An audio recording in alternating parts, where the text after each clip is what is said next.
헤스의 법칙이라고 해요. 헤스 법칙.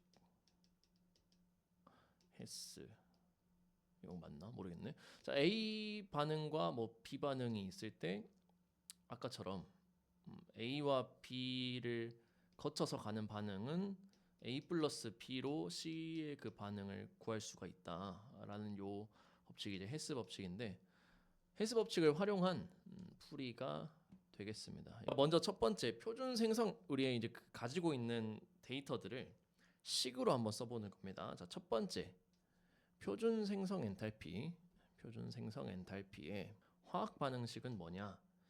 아까 KCl 같은 경우 K 솔리드 더하기 2분의 1 Cl2 가스가 KCl 솔리드를 만드는 요 반응의 델타 H가 마이너스 437이다.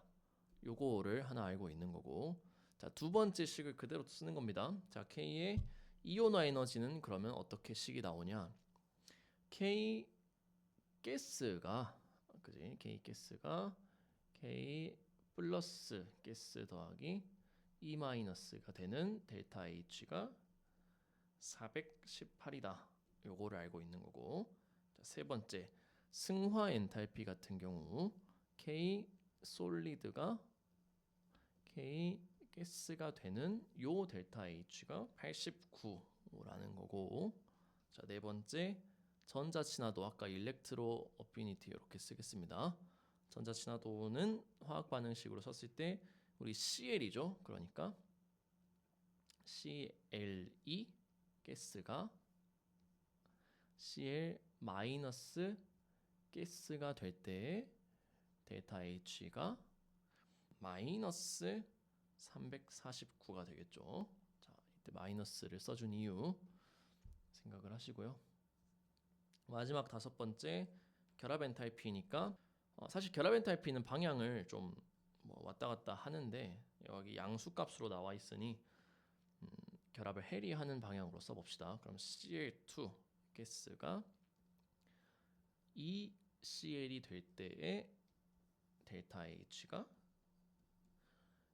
240이다. 자, 요렇게 다섯 개를 우리가 알고 있는 거예요. 그지? 요렇게를 반응식과 각각의 에너지 변화를 우리가 알고 있다 라는 게 사실은 우리 문제에서 준 조건이라는 거지.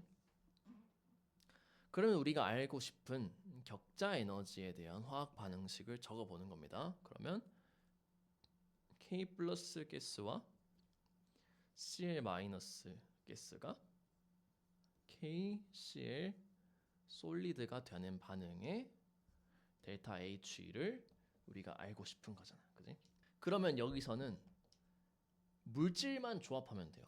여기서 이제 필요한 물질들만 쏙쏙 빼오는 겁니다. 자, 하나씩 살펴보겠습니다. 먼저 K 플러스 가스를 어디서 가져오면 좋겠냐? 그럼 가지고 있는 식들 중에 K 플러스를 갖고 있는 애를 찾아.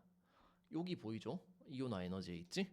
근데 화살표를 기준으로 했을 때 얘는 왼쪽에 있는데 얘는 오른쪽에 있죠. 그지? 그러면은 얘를 뒤집은 반응식을 생각하는 거예요. 뒤집은. 그러면은 그때 델타 H는 부호만 반대가 되겠죠. 그지? 그래서 마이너스로 가져오는 겁니다. 자, 얘가 마이너스 418로 생각을 하시고요. 그러면 K 플러스는 왼쪽으로 넘어온 거고 K 가스가 오른쪽으로 넘어간 거지. 그지? 자, 뒤집었어요, 반응식을. 그러면 마이너스가 붙는 거고. 자, 그럼 오른쪽에 K 가스가 생겨버렸으니까 걔를 또 없애줘야 돼요. 그럼 K 가스를 없애주는 건 아래에 있는 애를 활용하면 되겠지. 얘도 근데 오른쪽에 있는데 나도 오른쪽에 있으니까 그대로 가져오면 안 되고 없애주려면 왼쪽으로 넘겨서 상쇄해주는 겁니다. 그러면 오른쪽에 K 솔리드가 생기겠죠. 자, 얘도 그래서 마이너스를 붙여주는 겁니다. 마이너스 89. K 솔리드가 또 오른쪽으로 와버렸으니까 얘를 없애주려면 왼쪽에 K 솔리드가 있어야 돼요. 그럼 왼쪽에 K 솔리드가 있으니까 오케이, 얘는 그대로 가져오면 되겠다. 그대로 마이너스 437. 그러면 KCl 솔리드도 같이 그대로 가져올 수 있으니까 오케이, 좋아. 두 개는 지금 된 것 같고, 이제 Cl 마이너스가 필요한데 우리는 2분의 1 Cl2만 가지고 있어요. 그럼 얘를 없애주기 위해서 Cl2를 찾아보면 여기 있죠. 근데 얘는 왼쪽에 있으니까 얘를 없애주려면 오른쪽으로 보내야 되고, 그냥 Cl2인데 2분의 1을 없애줘야 되니까 2분의 1을 붙여주려면 얘를 2분의 1 해가지고 마이너스를 붙이면 되겠죠. 그래서 얘도 마이너스 121. 그러면 Cl 가스가 왼쪽으로 넘어와 있는 상태니까 얘도 없애주려면 얘도 마이너스를 붙여야 오른쪽으로 넘어가면서 없어지겠죠. 그리고 Cl 마이너스가 왼쪽으로 와서 이 자리에 들어올 수 있겠지. 얘도 마이너스를 붙여주면 마이너스 349의 마이너스니까 플러스 349.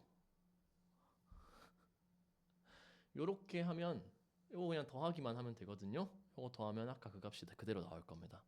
716이 마이너스 값으로. 오케이, 이 반응은 마이너스 716을 방출하는 에너지 변화를 수반한다라는 거를 그게 우리가 이거를 카드 같은 걸로 왔다 갔다 하면서 하면 좋을 텐데 이렇게 되겠습니다. 너무 급하게 설명한 것 같아서 한 번만 더 이해 돕기 위한 보조 자료 하나만 얘기하고 넘어갈게요. 일단 요거는 이렇게 정리를 좀 하고요. 요게 이제 요런 의미였습니다. A가 B가 되는 반응에 델타 H1이 있고, B가 C가 될 때에 델타 H2가 있고, 그러면 A가 C로 갈 때에 델타 H는 델타 H1 더하기 델타 H2가 되겠죠. 근데 만약에 가운데를 이렇게 안 주고 C가 B로 갈 때가 델타 H2다라고 준 거예요. 그러면 내가 아래쪽 얘를 구하기 위해서는 그걸 생각하시면 좋을 것 같아요. 우리 수학에서 식을 더하고 뺄 때 여기 이렇게 더하기 빼기를 하잖아요. 그래서 여기도 빼준다고 생각하면 빼기 하면 뒤집히는 거지. 그러면 B가 C로 갈 때가 마이너스 델타 H2를 갖는 거고, 마이너스한 상태에서 더한 거나 이대로 빼는 거나 똑같기 때문에 C가 이렇게 넘어와서 델타 1 빼기 델타 H2가 되겠죠. 너무 더 혼란스러워지는 것 같으니까 일단 넘어가고요. 다음에 연습 문제 풀이할 때 한 번 더 천천히 기회가 되면 좀 살펴보도록 하겠습니다. 일단은 우리가 격자 에너지를 직접 측정하기 어려워서 이런 간접적인 방법으로 계산하기 위해 이런 식들을 활용한다라는 거 정도로 먼저 이해를 하시면 될 것 같고요. 이 격자 에너지가 바로 이온 결합의 안정성을 결정하는 수치가 되겠다라는 것까지만 이해하시면 될 것 같습니다.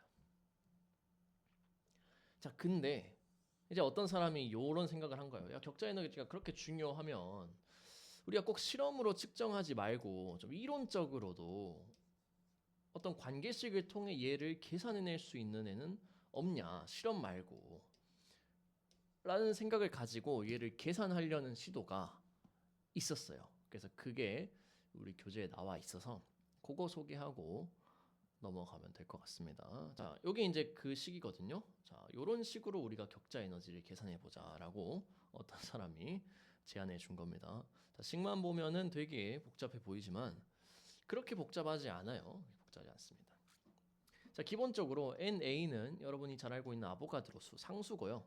상수고. 여기 보시면 4파이 E0도 상수입니다. 4파이 E0도 상수고.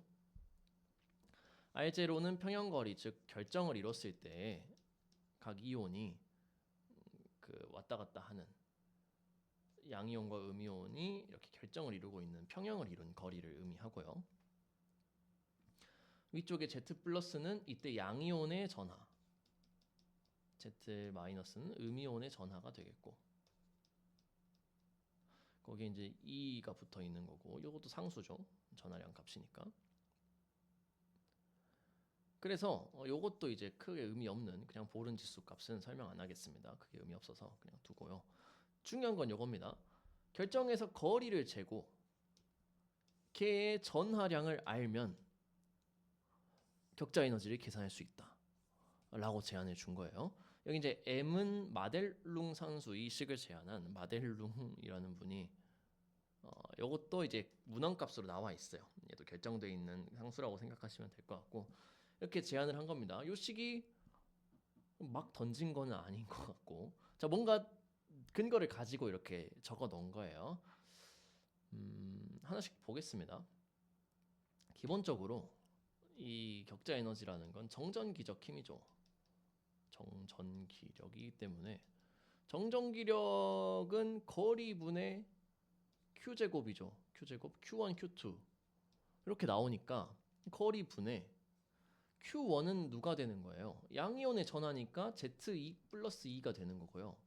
Q2는 그 음이온의 전하니까 Z 마이너스 2가 되는 거예요. 여기는 그냥 전하량분의 거리분의 전하량. 이것도 이제 그 전하 정전기력 계산하는 식에 있는 상수죠. 그래서 단순히 그냥 정전기력을 계산한 거예요. 이온 간에 작용하는. 근데 얘는 몰 단위로 결합을 하지. 몰 단위로 결합하니까 앞에 뭘 곱해준 거예요? 아보가드로 수를 곱해준 거예요. 그렇다면 이 마델룽 상수가 중요한 건데 얘가 어떻게 계산되냐? 이 정전기력이 실제로 1몰에 제대로 다 들어가지 않는다는 거야. 이 말은 나트륨 이온이 염화 이온으로부터 그 정전기력을 받을 때 물론 1몰이 각자 결합하지만 요 염화 이온으로부터 받는 인력과 요 염화 이온으로부터 받는 인력은 다를 거라는 거지. 그래서 그거를 반영해 준 값이 마델룽 상수라고 생각하시면 되고요. 그 마델룽 상수를 그럼 어떻게 계산하냐? 이렇게 계산합니다. 수열이거든요. 자, 수열이에요. 자, 이게 도대체 어떻게 나온 값이냐? 라고 했을 때 자, 마이너스는 안정화 효과고요.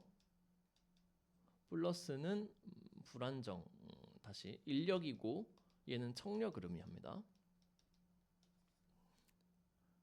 자, 그렇다면 인력이 6개라는 말은 어떤 양이온이 있을 때 봤죠? 음이온이 안정화시킬 수 있는 개수가 몇 개다? 앞뒤까지 해서 6개지. 그래서 마이너스 6인 거예요. 그럼 플러스 루트 2분의 12는 뭐죠? 라고 했을 때 이건 그림을 좀 보고 올게요. 방금 본 마이너스 6은 얘 입장에서 봤을 때 요렇게 1 거리만큼 있는 애들이 6개다라는 뜻이에요. 거리 1에는 6만큼이 있는 거고요. 거리가 루트 2에는 아까 12개가 있는 거예요. 자, 루트 2 거리는 어디일까? 1, 얘예요, 얘. 양이온 간의 청력을 재는데 1,1이니까 루트 2만큼 영향을 주겠지. 근데 루트 2만큼 거리에 있는 청력은 몇 개 존재하냐? 12개 존재해요. 이렇게 하나 둘 셋 넷, 하나 둘 셋 넷, 하나 둘 셋 넷. 그래서 플러스 루트 2분의 12가 나온 겁니다. 그 다음은 거리가 루트 3인 애를 재는 거예요. 이런 식으로 1,2 거리에 있는 애, 얘 기준으로 얘랑은 어떤 상호작용을 할 거냐? 2,1이니까 거리는 루트 5겠죠? 루트 5분의 마이너스로 인력을 가질 거다. 그 개수를 위에 넣어준 거예요. 거리분의 개수를 넣어준 겁니다. 식을 다시 한번 볼게요. 거리 1에서는 6개가 안정화해주고 있고 루트 2에서는 12개가 불안정화해주고 있고 루트 3에서는 8개가 안정화해주고 이걸 다 일일이 센 거야. 격자 구조를 가지고. 그래서 요거는 나트륨 NaCl의 격자 구조에서 해당하는 애들이고요. 다른 격자를 가진 애들도 있어요. 방금 모서리마다 다 있었는데 다른 구조를 가진 애들이 많이 있거든요. 그래서 걔네마다 마델룽 상수값은 달라지게 됩니다. 결론만 보고 가도록 하죠. 굳이 뭐 자세히 알 필요는 없는 내용이라서 여기 이제 마델룽 상수들 값이에요. NaCl은 요 값을 계산하면 요 정도 값이 나오고요. CSCl은 좀 더 값이 그 결정 구조가 달라서 다른 마델룽 상수 값을 갖습니다. 근데 뭐 결론적으로 요 상수들 대입하고 전하량 대입하고 거리를 대입했을 때 나온 값이 뭐 요렇게 값이 나오거든요. 이게 calculated가 요 식을 가지고 계산한 값이고요. 실제로 실험을 통해 측정한 값이 experimental이 요 정도가 나옵니다. 그럼 두 개를 비교해 보면 어때요? 차이는 있죠. 차이는 있지만 큰 차이는 없기 때문에 만약에 내가 어떤 그 이온 결합 격자 에너지가 필요한데 실험하기가 어려운 상황이다. 그러면 요 식을 이용해서 계산해서 활용해도 큰 오차를 갖지는 않는다. 그래서 의미 있는 식이다라고 정도만 이해하셔도 문제는 없을 것 같습니다. 그런 게 있다 정도만. 격자 에너지가 얼마나 중요하면 실험하지 않고도 계산하는 거를 찾으려고 한 시도가 있었다 정도만 이해하시면 될 것 같습니다.